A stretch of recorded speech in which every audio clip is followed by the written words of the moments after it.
नवरात्रि की ढेरों शुभकामनाएं। आज तीसरा दिन है नवरात्रि का। और जैसा कि कल हमने देखा कि राम और उनके भाइयों का, मतलब चारों भाइयों का शिक्षा दीक्षा हो गया है। वो अपने अयोध्या राज्य वापस आ गए हैं। फिर वहाँ से गुरु विश्वामित्र जी आते हैं और उन्हें अपने साथ फिर से वनवास, मतलब वन में ले जाने की अनुरोध करते हैं राजा दशरथ जी से, ताकि वो वन में हो रहे यज्ञों का, पूजा पाठ का, जिसमें विघ्न डाल रहे हैं राक्षसी दुष्ट प्राणी, उनसे उनकी रक्षा कर सके राम और लक्ष्मण। काफ़ी अनुरोध करने के बाद राजा दशरथ बहुत उदास मन से भेजते हैं राम और लक्ष्मण को ऋषि विश्वामित्र जी के साथ। और वो वहाँ पर जाकर बहुत से राक्षसों को मारते हैं दोनों भाई मिलकर, और ऋषियों की तपस्या और उनके यज्ञ को पूरा करने में उनकी मदद करते हैं। फिर विश्वामित्र जी के पास संदेश आता है जनकपुरी से कि राजा जनक अपने पुत्री के लिए स्वयंवर की योजना कर रहे हैं और वहाँ पर इनको निमंत्रण है। अब तो साथ में राम लक्ष्मण हैं, तो अकेले कैसे जाएंगे विश्वामित्र जी। वो दोनों भाइयों को अपने साथ लेकर जाते हैं। उससे पहले जब वो जाते हैं, वहाँ के लिए प्रस्थान करते हैं, तो रास्ते में उन्हें एक शिला दिखती है, बहुत बड़ी शिला मीन्स पत्थर, बहुत बड़े आकार का पत्थर दिखता है। और वो बाकी पत्थरों से देखने में थोड़ा यूनिक दिखता है, अलग दिखता है।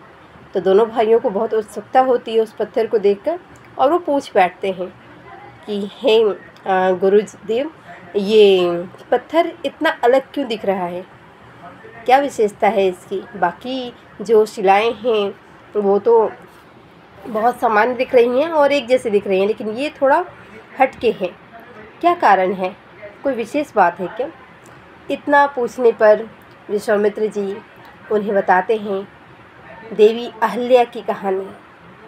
आप लोग जानते होंगे कि अहल्या कौन थी। अहल्या गौतम ऋषि की पत्नी थी, और उन्होंने कुछ गलती की वजह से, इसकी कथा चलो बता ही देती हूँ। बहुत सुंदर थी वो, बहुत रूपवती थी अहल्या, और उनके रूप को देखने के लिए, उनसे मिलने के लिए देवता भी प्रयत्न करते थे। उन्हीं देवताओं में एक थे चंद्रदेव, जो चांद हम देखते हैं ना डेली, वही चंद्रदेव। उन्होंने एक योजना बनाई जिसे आप छल कह सकते हैं, छल, धोखा। वो आधी रात को, मध्य रात्रि को मुर्गी की बाण देखकर ये गौतम जी को ये बताते हैं कि सुबह हो गया है। पहले मुर्गी की बाण को सुनकर लोग उठ जाते थे, उनका सुबह हो जाता था। मुर्गा बनकर बाण देते हैं, और इस तरह से जो गौतम ऋषि हैं वो उठ जाते हैं, और उनका जो भी मॉर्निंग का क्रियाक्रम था,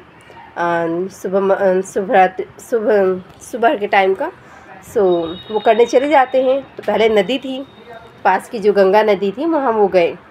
अब घर पर अहल्या थी, जिनके पास चंद्रदेव, उन्हीं के पति गौतम ऋषि का वेश लेकर आ जाते हैं। अब अहल्या को ज्ञात नहीं होता है कि ये कौन है। उन्होंने अपना वेशभूषा देखा, मेरे पति हैं, और पति जो कहेगा पत्नी को मानना पड़ता है।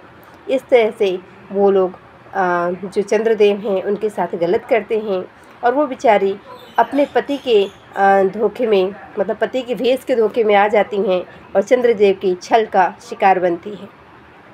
लेकिन जब वो गौतम ऋषि गंगा जी के पास पहुंचते हैं, तो गंगा जी को जगाने की कोशिश करते हैं, तो गंगा जी बहुत क्रोधित हो जाती हैं, कहती हैं मध्य रात्रि में मुझे सोते हुए देखने क्यों आए हो, जाओ, तुम्हारे घर में तुम्हारी स्त्री को कोई और देख रहा है। इस तरह की जब वाणी उन्होंने सुना गौतम ऋषि ने, तो दौड़कर घर पर आते हैं, और वाकई वहाँ पर वो अन्य पुरुष को अपनी पत्नी के साथ पाते हैं। देखिए, जो औरत है ना, शुरू से, चाहे ये तो खैर कलयुग ही है, हर युग में औरत के साथ गलत हुआ है। चाहे वो महाभारत का युग देख लीजिए, ये रामायण का युग देख लीजिए, सीता को खैर सब जानते ही हैं। तो अहल्या को भी उनके पति ने समझने की कोशिश नहीं की कि क्या हुआ है उनके साथ, उनकी चीज़ों को नहीं समझा, और उन्हें श्राप दे दिया कि जाओ, तुम लंबे समय तक एक शिला बनकर इस धरती पर रहोगी। काफ़ी बिलखने पर, काफ़ी प्रलाप करने पर, मतलब काफ़ी अनुरोध करने पर अहल्या के उन्होंने इसका निवारण भी बताया कि कब उन्हें मुक्ति मिलेगी। तो उन्होंने कहा कि जब नारायण राम रूप में आएंगे और उनके चरण स्पर्श से तुम्हारा कल्याण होगा। इस तरह के श्राप से वो अहल्या शिला बन जाती हैं। और आज आप आए हो नारायण, ये विश्वामित्र जी कहानी सुना रहे हैं राम जी को, याद रखिएगा। कहते हैं कि आप आए हो राम, तो अपने चरण से स्पर्श कर दो ताकि इनका कल्याण हो जाए। और वाकई जैसे स्पर्श मिलता है राम जी का, वो जो शिला थी सुंदर नार के रूप में आ जाती है। और काफ़ी अपना जो भी उसके भाव होते हैं राम जी के प्रति कि मैंने आपसे वर्षों से आपकी राह देखी है, आपके चरण स्पर्श के लिए तरसी हूँ, इस तरह से चीज़ें वो अपना प्रार्थना करके स्वर्गलोक को चली जाती है। फिर वहाँ से वो लोग प्रस्थान करते हैं जनकपुरी के लिए। जनकपुरी में कार्यक्रम की योजना है और वो योजना क्या होगी वो कल के एपिसोड में देखेंगे हम। जय श्री राम।